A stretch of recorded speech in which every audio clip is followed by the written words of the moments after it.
ఆంధ్రప్రదేశ్లో మళ్ళీ లడ్డు వంశం తెర మీదకి వచ్చిందండి. లడ్డు వంశం మళ్ళీ తెర మీదకి వచ్చింది. దాని గురించి వాదోపవాదాలు అయితే జరుగుతున్నాయి. కల్తీ జరిగిందనేమో అధికార పక్షం అంటా ఉంటే, కల్తీ జరగలేదని ఆల్రెడీ డిసైడ్ అయిపోయిందని ప్రతిపక్షం మాట్లాడుతుంది. ఇదంతా ఒకెత్తి అయితే కనుక, అలాగే ఏదైతే తిరుమలలో జరుగుతున్న అపచారాలు ఇవన్నీ కూడా, వీటన్నిటి గురించి కూడా మాట్లాడే ముందు నాదొక మాట ఉందండి. ఏంటంటే మీకు గుర్తుందో లేదో, ఈ మాధవీలత గారు చూసారా మీరు? మాధవీలత గారిని, మాధవీలత గారు బీజేపీ నాయకురాలు, హైదరాబాద్ నుంచి. ఏదైతే జగన్ గారు లడ్డు అప్పట్లో కల్తీ అయింది అన్నారో, అప్పుడు వందే భారత్లో అనుకుంటా మామూలుగా ఇళ్ళ కొడతా వచ్చేసి పాటలు పాడకుండా, రామ రామ అంట పాటలు పాడకుండా వచ్చి ఆంధ్రప్రదేశ్ వచ్చి, అలాగే తిరుమల మెట్లెక్కి జగన్ గారి గురించి చాలా దారుణంగా అయితే మాట్లాడడం జరిగింది. తప్పు జరిగింది, అపవిత్రం అయిపోయింది అని చెప్పేసి అంత బాధపడిపోయిన ఆ బీజేపీ మహిళా నేత గారు, ఆ మాధవీలత గారు ఇప్పుడు ఎక్కడా అనేది నాకు అర్థం కాల. చాలామంది మర్చిపోయి ఉంటారు ఆవిడని. ఎందుకంటే మన మామూలు కాదు, అప్పట్లో ట్రెండ్ అయ్యింది ఆవిడ. ఆ ఒక్క దెబ్బతోటి జగన్ గారి హయాంలో ఆ కల్తీ లడ్డు వంశంలో ఆవిడ మన మామూలుగా వచ్చిన విధానం కావచ్చు, పాటలు పాడుకుంటూ వచ్చిన విధానం కావచ్చు, జగన్ గారిని మాట్లాడిన విధానం కావచ్చు, అప్పుడు ట్రెండింగ్లో ఉన్నది. అప్పుడు మాత్రం ఆవిడ బీజేపీ మహిళా నేత మాధవీలత గారు. కాకపోతే అలాంటి అపచారం మరలా తర్వాత ఆంధ్రప్రదేశ్లో ఎప్పుడు జరిగినా సరే ఎప్పుడూ కనిపించరా.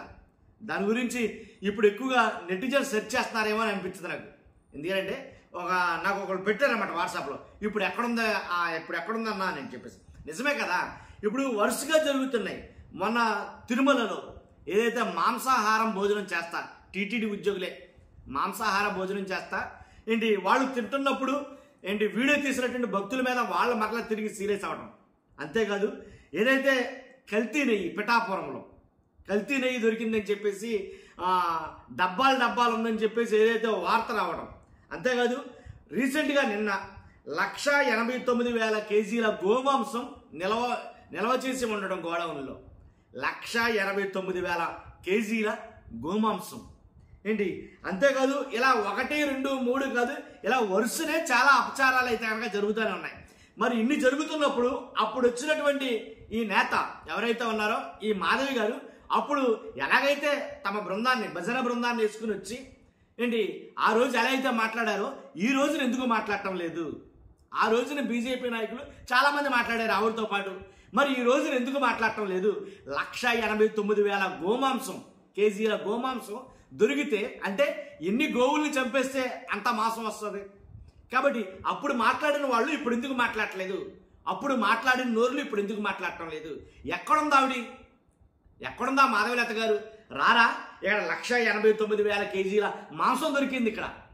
రారా? మరి ఎన్ని గోవులు చంపేసి అంటారు? రారా? మరి హిందూ ధర్మశాస్త్రం ప్రకారం హిందువుల మనోభావాలు కించపరిచినట్టు కదా, వాళ్ళకి అపచారం జరిగినట్టు కదా ఏంటి? అన్ని గోవులు చంపేసి అపచారం జరిగినట్టు కదా. ఏదో పిఠాపురంలో కల్తీ నెయ్యి దొరికింది, అది ఎన్ని పుణ్యక్షేత్రాలకు వెళ్ళిందో, ఎన్ని క్షేత్రాలకు వెళ్ళిందో, ఎన్ని గుళ్ళకి వెళ్ళిందో తెలియదు. అదే సప్లై అవుతుంది ఆ పరిసర ప్రాంత గుళ్ళలో, ప్రముఖ క్షేత్రాలలో అని మాట్లాడతారు. మరి ఇది అపవిత్రం కాదా? అపచారం జరగలేదా? మరి ఇప్పుడు రారా ఆ మాధవీలత గారు? కానీ రావాలి కదా. కాబట్టి 100% ఏది జరిగినా సరే, అంటే జగన్ గారి హయాంలో తప్పు జరిగితేనే వస్తారా ఈ సోకాళ్ళు పెద్దవాళ్ళందరూ?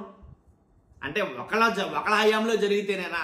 అంటే జగన్ గారి హయాంలోనే జరిగితేనే వస్తాం తప్ప టీడీపీలో జరిగితే రాం, జనసేనలో జరిగితే రాం, బీజేపీలో జరిగితే అస్సలు రాం.